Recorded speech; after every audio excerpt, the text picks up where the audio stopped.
eta enaz asko luzatuko, Aitor Osarri izanen naiz, urte bete pasatxo enplegatu, soldutapeko langile zela Goienerren, eta, pobrezia energetikoan gaiak nabil, eta sartu nintzen lanian nahi zuzen, pixkat, gai hau lantzeko. Suposatetan bakizuela, pobrezia energetikoa lantaldi existitzeala, eta orduan gai hau ja, aspalditikan Goiner mailan lantzen dabien kontua da. Baina, gaur zertaz hitz horrekea, pixkat, proiektu Europarra hau. PowerPur izenekua,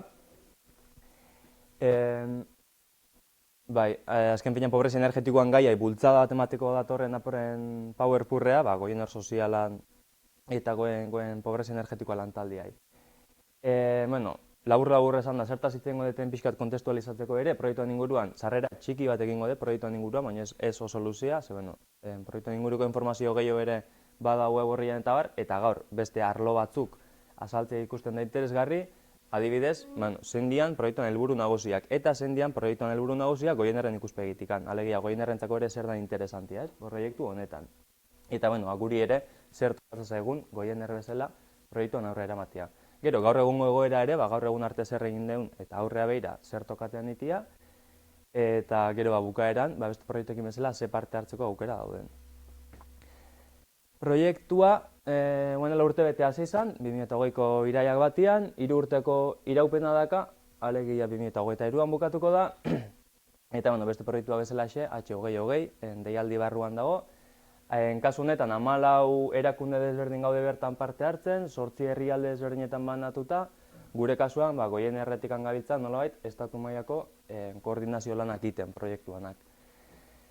Eta, sarreratxo bezala proiektuana, zer izango da PowerPur, edo zer da PowerPur, edo zertako balio dezake, pixkat, pobrezia energetikoan inguruko, nolabait, esperientzia horiek elkarra banatzeko. Ez bagabiltza, eta pobrezia energetikoa lantaldetikan eta bar, bagabiltza pobrezia energetikoa lantzen, baino proiektu honek ere aitzaki ona emango gai hori lantzeko eta gai hortan sakontzeko, edukitan sakontzeko, eta batez ere baita ere erakunde ezberdinekin harremanetan jartzeko, ez? Eta hori hasieratik ere ikusi dugu oso interesgarri dela, PowerPur proiektua aprobetxatuz baita ere, gai hortan dabiltzan bestelako erakundeekin harremanetan jartzea. Eta nola maila konkretu baten proiektuan helburu nagusia zer da pobrezia energetikoan dauden herritarrak ahalduntzea. Nola? Herriman ekimen kolektiboen bidez. Nolabait, guri dagokiguna komunitate energetikoak batez ere, ez? Eta horren barruan, baitaren modu konkretu baten efizientzia energetiko hobetzea izangoa helburutako bat, edo energiaren erabilera. Gaur egunain importantia da, energiaren erabilera eta kontsumo hori, badakigu, zer egoeretan gauden, ze etorkizun datorren, eta kasu hortan ere, trantsizio energetiko bat bentan justo izango baldin bada, garrantzitsua izango da baita ere, nolabait, egoera zaurgarrian dauden hoiei babes hori ematea. Eta, zentzu hortan, efizientzia energetikoa ikusten da, aukeretako bat, egoera hori hobetzeko, ez bakarrikan zaurgarrienak, baina, garrantzia horrei emanez, kolektibo zaurgarriak izango dialako, parte handi baten, ondorio negatibo batzuk pairatu ditzaketenak. Eta gero horrekin batea, Goienerren nolabait ezagutza eta Goienerren helburuak ere kontuan hartuz, parte hartzea sustatzea, herritarren arteko parte hartzea, pobrezia energetiko hori aurre egiteko.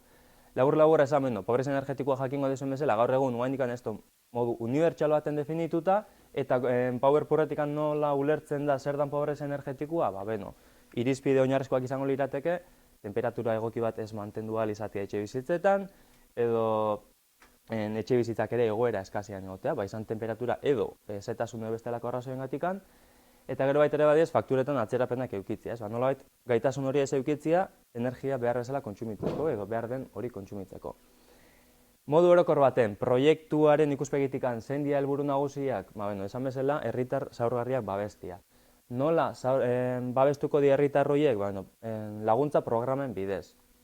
Nork hartuko du parte laguntza programa horietan, edo nor egongo da hor nolabait modu zuzen baten parte hartzen edo, asistentes y mentores gazteleraz, euskeraz laguntzaile eta aholkulari, baina euskeraz hitz baten esateko bide lagun kontzeptua sortu dugu. Bide lagun zer da? Bide lagun izango dira, eta dia proiektuaren baitan, formatu dian pertsonak, interesatuta daudenak, herritar zaurgarri horiei laguntza hori emateko.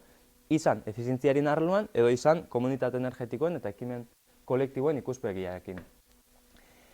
Eta gero hori, beste proiektuetan bezala izango nolabait proba errorrez, hasieran probatzen jarri, zerre funtzionatzen duen, zerrek ez duen funtzionatzen, eta gero hori helburua litzake zabaltzia. Guri kasu honetan dagokigu, momentuz Araban, Bizkaian, Gipuzkoan eta Nafarroan gabiltza gure eremu naturalian nolabait zentratzen, baina gero helburua litzake hori ere ahalik eta gehiena zabaltzia, ez? Kasu honetan estatu mailara eta gero proiektutikan Europa mailara ere saiatuko ginateke zabaltzen. Eredu hori, ez? Nolabait laguntza programa horiek edo babes mota hori.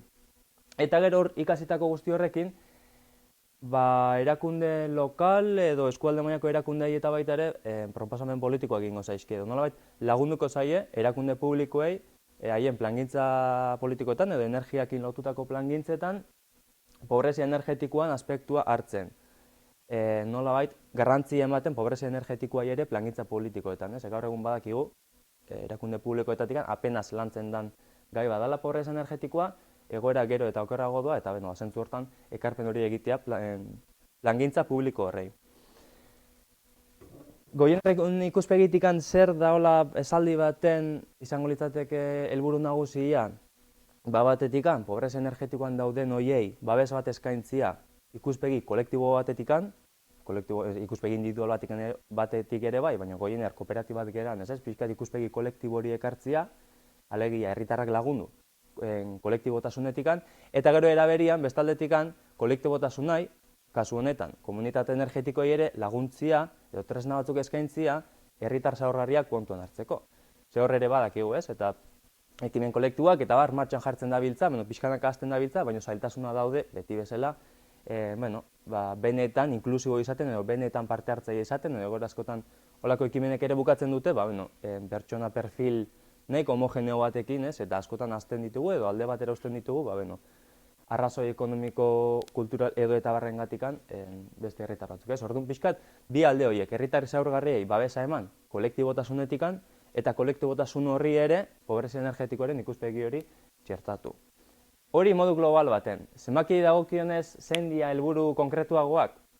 Helburu bezala, hau ez da guzti zurruna, baina nahiko genuke iritsi horrea, nahiko genuke are eta zenbaki nolabait politago edo handiagoa lortu, baina proiektuaren 3 urteko iraupen honetan 3.600 etxe bizitzari nahi diogu laguntza eman. Nolabait babesa eman 3.600 etxe bizitzari.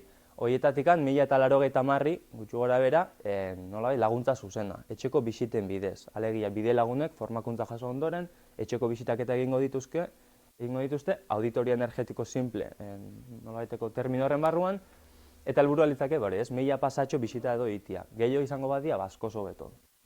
Eta hori egiteko esan bezala, bide lagunak egongo dira, eta bide lagun hori dagokionez, nahiko genuke 160 bide lagun formatzea iritsi. Espero dugu gehiago izatea, eta proiektu honek ere helburutako bat dunez, jarraipena izatea 3 urte horien ondoren, replikabilidade horrekin edo, nahiko genuke pixka zabaltzea, ez? Eta bide lagun horiek ere autonomia izatea, eta haien saretan zabaltzen jutia proiektua bea, eta bertako edukiak. Gire pixka bat horrekin lotuta, baina arlo publikora edo udaletxeetara gehiago pasatuz, pobrezia energetikoan tokiko bulegoak. Izena da erreferentzi bezala, garrantzitsuena da tokiko bulegoak egotia, bulego presentzialak egotia, udaletatik, bestelako erakundetatik, zeinak laguntza babesa eskainiko duten gai honen inguruan. Gaur egun ez dago erreferentziazko puntu ikan energian inguruan, ez? Galdereketa bat ere izatezin genuen Goierri mailan, eta jendearen erantzun asko izan zen. Energian inguruan dudak edo zalantzak edo laguntza eskatu nahi badezu nua jongo zeinake askon erantzun zen Goierner, edo bestela zan udaletxia ez dakizer, baina ez da ezer argi, ez? Nola eta referentzia falta da gizarte mailan. Kasu hortan ekarpena litzateke kasu honetan laguntzia bulegoiek martxan jartzia.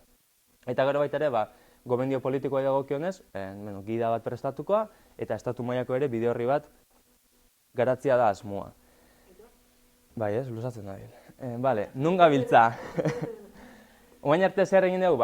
Prestakuntza preparatu diteu, elkarlan kolaborazio talde bat sortu deu eta horrekin gabiltza, gai honetan interesgarriak eta ezagunak dian erakundeekin, formakuntzak ere martxan jarri diteu, zuetako batzuk parte hartu dezue, eta oain gabiltza pixka formakuntzak martxan jarri ondoren, pixkat salto bat ematen etxeko bisitetara, orduan, materiala prestatzen eta laster jarriko gara etxeko bisitak martxan jartzen.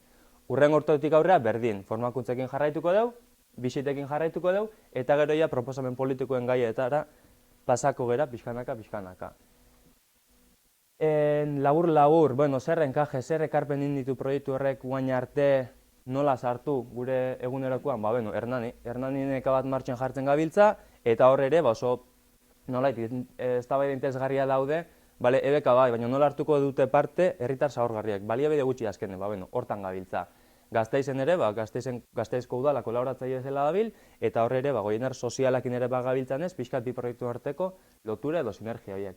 Eta gero, Oarsoaldeko garapen agentziak ere energia bulego bat jarri zuen martxan, haiek ere kolaborazio taldean dabiltza, eta haiei laguntzen gabiltza baita ere, pixkat ikuspegi hori ematen ez, pobrez energetikoena. Era berian, TEDER, Tierra Estella Desarrollo Rural, Izarraldeko Grupo de Acción Local esaten dana, hori ere badabil parte hartzen, Goierrin ere diagnostikoa genuen ez proiektuekin lotuta, baina proiektutik ere ekarpen batzuk egin dira, eta gero beste adibidezela, Naparruko pazesak, edo energia eta klima plangintzak preparatzen dabilen nasu bintza ere, kolaborazio taldean dabil, haiekin gabiltza, eta haiei ere lagunduko diegu egin baten, pobrez energetikoan gaia txertatzen plangintzetan. Urrengo pausuak esan bezala zein dira formakuntzekin jarraitu. Bizitak, etxeko bizitak, laguntza zuzeneko hori martxan jarri, eta laguntza mota guztiak ez, baina batez ere biziten atala.